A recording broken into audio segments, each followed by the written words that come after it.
আজকে যে টিকিট ছিল, আজকে তৃণমূল কংগ্রেসে আমি আজকে ছেড়ে দিলাম। টিকিট কাটা হয়ে গেছে, 4 ঘন্টা আগে কনফার্ম হয়ে যাবে আসতে। হ্যাঁ, টিকিট কাটা হয়েছে, আজকে ডেট আছে 30 তারিখ, 4 ঘন্টা আগে কনফার্ম হবে। 4 ঘন্টা আগে কনফার্ম হলে আপনার জানিয়ে দেবো কি হ্যাঁ কনফার্ম হয়ে গেছে। তৃণমূল কংগ্রেস ছেড়ে দিয়েছে, এটা কনফার্ম হয়ে গেছে। বিশ্বাস, যে দলে বিশ্বাস যদি না হয় দল করা উচিত না।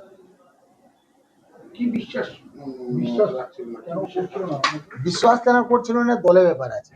2022-এ আমাকে পার্টি জয়েন করিয়েছিল, আমি তো কাউন্সিল ইলেকশন লড়িনি।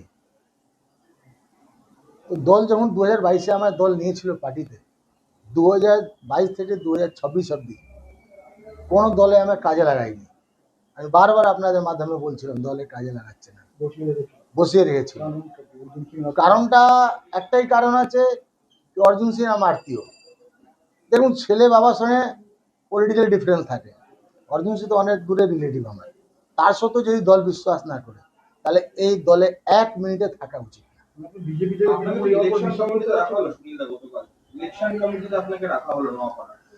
ইলেকশন কমিটিতে রাখা হয়েছে, এটা তৃণমূল কংগ্রেসের ব্যাপার আছে। উনারা আমাকে বলেছিলেন যে আপনার ইলেকশন কমিটি কনভেনার করা হচ্ছে নওপাড়া বিধানসভা। উনারা বলেছিলেন আমাকে সবার সামনে গারুলিয়া পৌরসভা কনভেনার করা হবে। আমি সবার কাউন্সিলের সামনে ডিনাই করেছিলাম যে আমি কনভেনার হব না।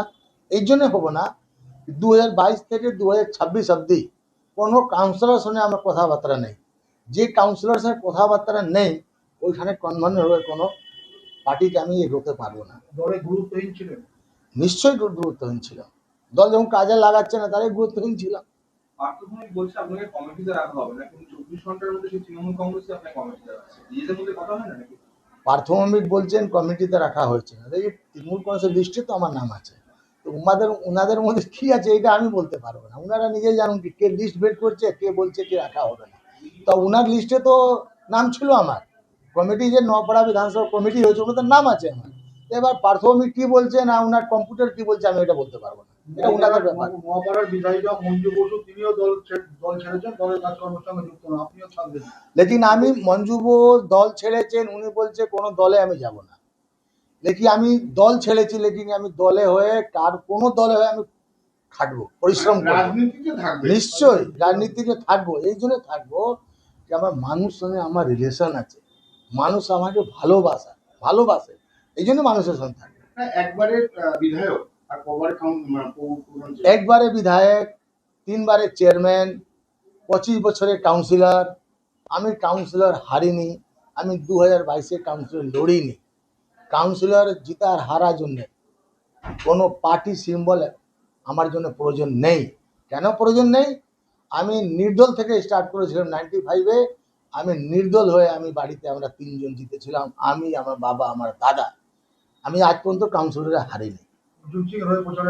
নিশ্চয়ই দল যদি যোগদান দেবো বিজেপিতে, তো দাপটে হয়ে নামবো। দাপটে মানে কি, মানুষ চাইছে বিজেপি সরকার হোক, মানুষ চাইছে পরিবর্তন। ও পরিবর্তন মধ্যে কিছু যদি আমার যোগদান হয় তো নিশ্চয়ই আমি ওর মধ্যে যোগদান করবো। না, এটা খুব খারাপ। খারাপ মানে কি হয়েছে, এটা ওনার বয়স আছে 75, 75 বছর ওনার বয়স, সিনিয়র সিটিজেন, 4 বারের বিধায়ক, 6 বার উনি ইলেকশন লড়েছে, 2 বার হেরেছেন, 4 বার জিতেছে। এটা মান সম্মান আছে। আমাদের ছেলের দিদি যদি সরিয়ে দিতেন তাহলে মানুষ ও তো মানত না। একটা সিটিজেন, সিনিয়র সিটিজেন ভদ্র মহিলাকে উনার নামানো হয়েছে, এটা আমিও দুঃখিত, এটা দুঃখিত 100%। আমি তো বলেছি কনফার্ম হবে, 4টে আগে কনফার্ম হবে। ধরুন 8টার সময় ট্রেন, না 8টার সময় ট্রেন, 4 ঘন্টা আগেই কনফার্ম হয়। ওয়েটিংয়ে যদি থাকে না 4 ঘন্টা আগে কনফার্ম হয়ে যাবে। ছিলাম 15 না 16 নম্বর ওয়েটিং লিস্টে আসছি। ওয়েটিং লিস্টে ছিলাম 4 বছর কন্টিনিউ। তৃণমূলে। হ্যাঁ।